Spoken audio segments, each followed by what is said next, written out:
maamulka SSC Khaatumo ergan nabadeed baa u ergadii nabadeedna wuu qoor dhibtay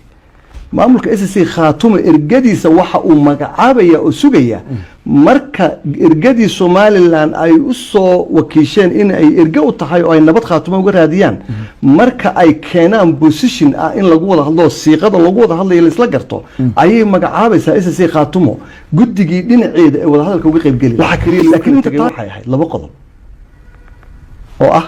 sideen u wada hadlaynaa ma Khaatumo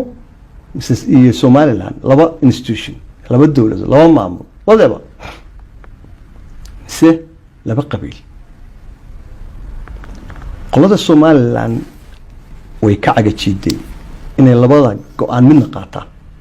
laakiin qoladaynu diyaar bay admiiskana dhigtay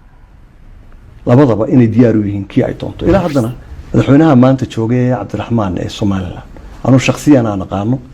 personal anu aan ku aqoonin nin colaadeed iyo nin cunfi hase ahaatee qofku markuu institution yimaado dadka ku hareeraysan baa wax badan u wanaajiya ama ka xumeeya waxaan is leeyahay way muuqan kartaa in la nabdi karayo laakiin waxaan oran lahaa lagu dhiirado halana gal midho dhaliyo waliba xaashiyo waxaan ku sheegaya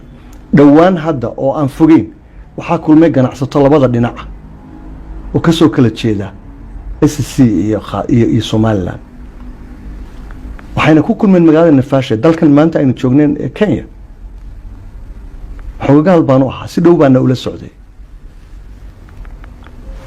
markii hore ay imaanayeen labada qoloba kalsooni bay ka wateen dawladahooda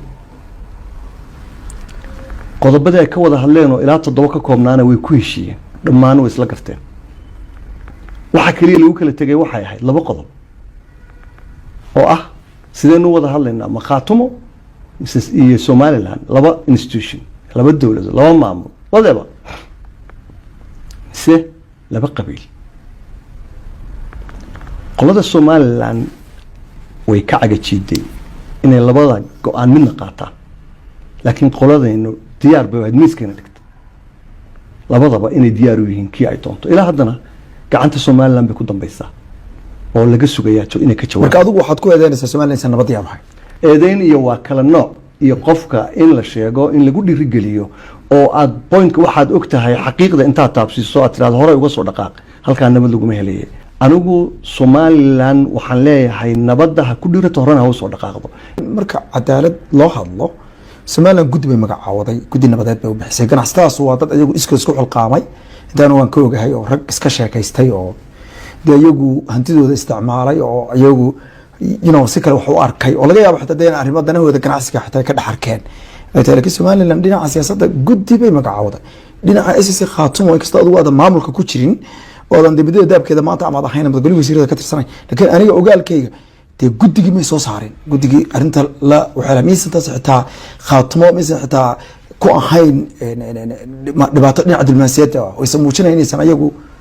laftooda xaggaas diyaar ma kuma waxaan igu ahayn xaashi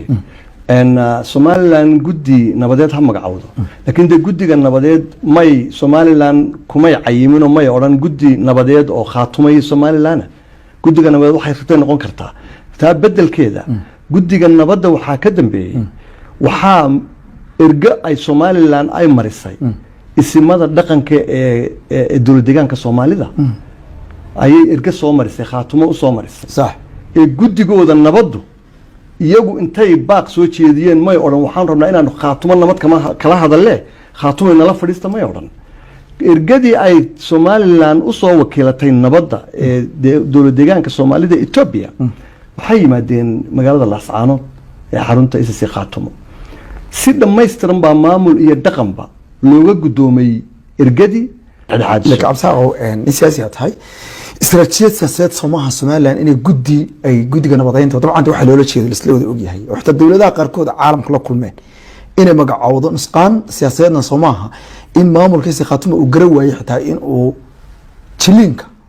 نبض حتى ليست وحكت شراء وصوص على رأسه جودي جنا بضاين أنت سميه صحيح ما عمل كات كلها تلسان أنت أصعب تبلا حيدان إن سنة ميق عندنا لوجل حتى أنت سي iskaraaf dad kale oo dhaxdhaxaad oo meel kale ka yimid en xashiyo horta in ceeriin la soo qariyo maaha maamulka SSC Khaatumo ergan nabadeed baa u timid ergadii nabadeedna wuu qoor dhiibtay maamulka SSC Khaatumo ergadiisa waxa uu magacaabaya oo sugaya marka ergadii Somaliland ay u soo wakiisheen in ay erga u tahay oo ay nabad Khaatumo uga raadiyaan marka ay keenaan position ah in lagu wada hadlo siiqada lagu wada hadlayo la isla garto ayay magacaabaysaa SSC Khaatumo guddigii dhinaceeda ee wada hadalka uga qayb gali lahaa laakiin inta taa ka horeysa waa in la isla garto maxaa lagu wada hadlaya ma waxaa lagu wada hadlayaa sidii Somaliland iyo Khaatumo 2017 ay ku heshiiyeen in loo wada hadlo Khaatumo iyo Somaliland baarlamaanka Somaliland ansixiyay Somaliland miyay bedelaysaa way ka noqonaysaa oo dhinac qabiil bay u leexanaysaa oo laba reer baa wada hadlaya taas markay cadaatay Khaatumo ay lagu eedeyn karaya inay ama guddi magacawdo ama ay wax kale ka leexan